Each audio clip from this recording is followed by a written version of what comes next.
제 주변에 공학을 하시는 분들이 적잖이 계셔서 정치공학이라는 단어에 대해서 어떻게 생각하는지 물은 적이 있습니다.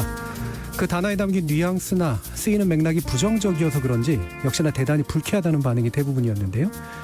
따지고 보면 정치과학이라는 말을 과학자들이 그렇게 반응하지는 않는데 자연과학의 일부이자 일종의 응용과학이라고 할 수 있는 공학이 정치 혹은 사회에 가서 붙으면 이렇게 부정적이 되는 것도 흥미로운 일입니다. 이론적 기초도 없고 방법론적 엄밀함도 없이 시민과 여론을 단순히 조작 대상으로 삼는 일개 정치 행위에 대해 공학이라는 거창한 단어를 붙여준 것부터가 문제가 아니었던가 싶습니다. 그보다 적절한 단어는 모사가 있는데요. 모사는 사람의 일이지만 성사는 사늘일이라는 옛말도 있습니다.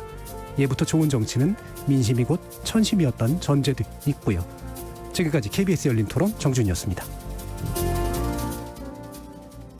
뉴미디어라는 말은 생각보다 오래전부터 사용됐습니다. 한때는 지상파 방송과는 다른 케이블 텔레비전과 위성방송에 쓰이다가 책, 신문, 텔레비전, 라디오 등 아날로그 기반의 미디어와는 구별되는 모든 종류의 디지털 미디어를 지칭하는 말이 되었죠. 하지만 대부분의 매체가 디지털로 융합된 지금에는 사실 뉴미디어가 아닌 미디어를 찾아보기도 어려운 지경입니다. 그래서 미디어 학계에서는 뉴미디어를 규정하는 새로움이 무언가를 두고 지난한 논쟁을 벌이기도 했습니다. 근데 여기서 중요한 건 새로운 미디어가 등장할 때마다 희망과 공포, 유토피아와 디스토피아가 교차하곤 했다는 겁니다. 그리고 몇 번의 역사적 경험을 거쳐 확인한 바에 따르면 뉴미디어는 결코 대마왕도 아니고 구원자도 아니라는 사실입니다. 하늘은 스스로 돕는 자를 돕는다는 격언은 뉴미디어와 우리의 관계에서도 성립한다는 말이죠. 참여해주신 시민 논객 여러분 감사드립니다. 저는 다음 주 월요일 저녁 7시 20분에 다시 찾아뵙겠습니다. 지금까지 KBS 열린 토론 정준이었습니다. 모든 범죄가 어느 정도는 다 그렇겠습니다만 특히 성범죄는 한 인간에 대한 물리적인 피해를 넘어 심리적으로 그리고 사회적으로 회복하기 어려운 상처를 남깁니다. 비록 과거에 비해 많은 제도적, 인식적 개선이 이루어지고 있다곤 하나 피해자가 겪어야 했을 그 끔찍한 고통을 줄이거나 예방하는데 우리 사회가 기울이고 있는 노력은 여전히 부족한 것도 사실이죠. 또 이 문제가 가해자로서의 남성 그리고 피해자로서의 여성이라든 즉 생물학적 성별 간 차이와 갈등이라는 잘못된 대립구도 속에 갇히면 그나마 이루어왔던 사회적 개선이 방향과 동력을 잃을 위험도 있습니다. 지위와 힘을 이용해서 어떤 죄의식도 없이 약자를 성적으로 착취한 자를 엄히 벌하고 디지털 등의 새로운 수단이 성범죄에 활용되지 않도록 개입하고 우리 국가와 사회가 적극적으로 피해자의 회복을 지원하는 것이 우리 모두를 위한 정의라는 점 명확히 했으면 합니다. 혼란했던 한 해를 잘 버텨주신 모든 분들께 경의를 표합니다. 지금까지 KBS 열린 토론 정준이었습니다.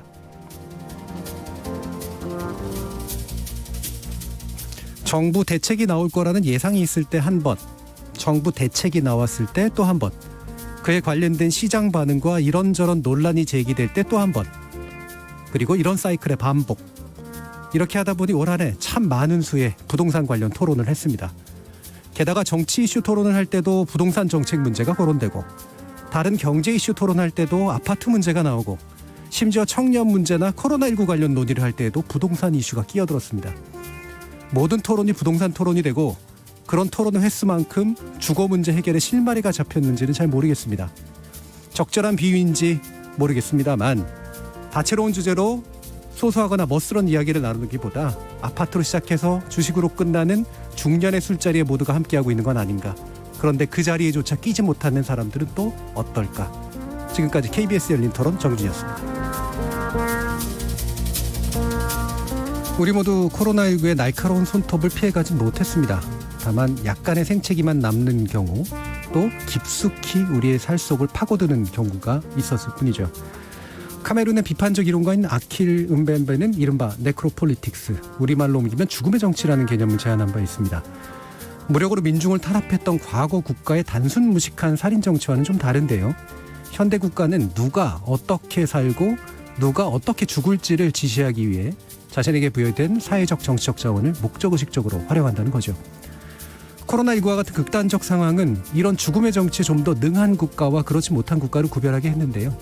여기서 중요한 건 막연히 국가를 칭송하거나 적대시하는 것이 아니라 그 국가가 연대, 협력, 공존의 네트워크를 즉 자발적 개인과 사회의 확장, 적절한 거르두기 이것을 위한 좋은 플랫폼이 되도록 우리 스스로 참여하는 길이 아닐까 싶습니다.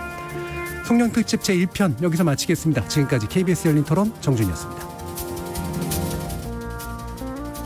과학기술은 인류사에서 비교적 최근에 등장한 것이기는 하지만 합리적으로 사유하고 효율적인 도구를 만드는 존재로서의 인간과 상당히 오랜 기간 함께온 동반자이기도 합니다. 과학기술이 때론 인간을 위협하는 존재로 비치기도 하고 인간다움과 과학기술이 마치 대립하는 것처럼 그려지기도 하지만 과학기술이 기원이 인간이고 인간 본성 속에 과학기술이 있습니다. 데이비드는 11살입니다. 몸무게는 40kg, 키는 135cm, 갈색 머리를 갖고 있죠.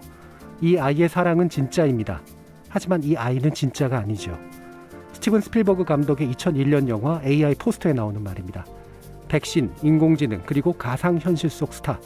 이런 과학기술을 인간답게 만드는 건 결국 인간의 몫이 아닐까요? 저는 다음 주 월요일 저녁 7시 20분에 다시 찾아뵙겠습니다. 지금까지 KBS 열린 토론 정준이었습니다.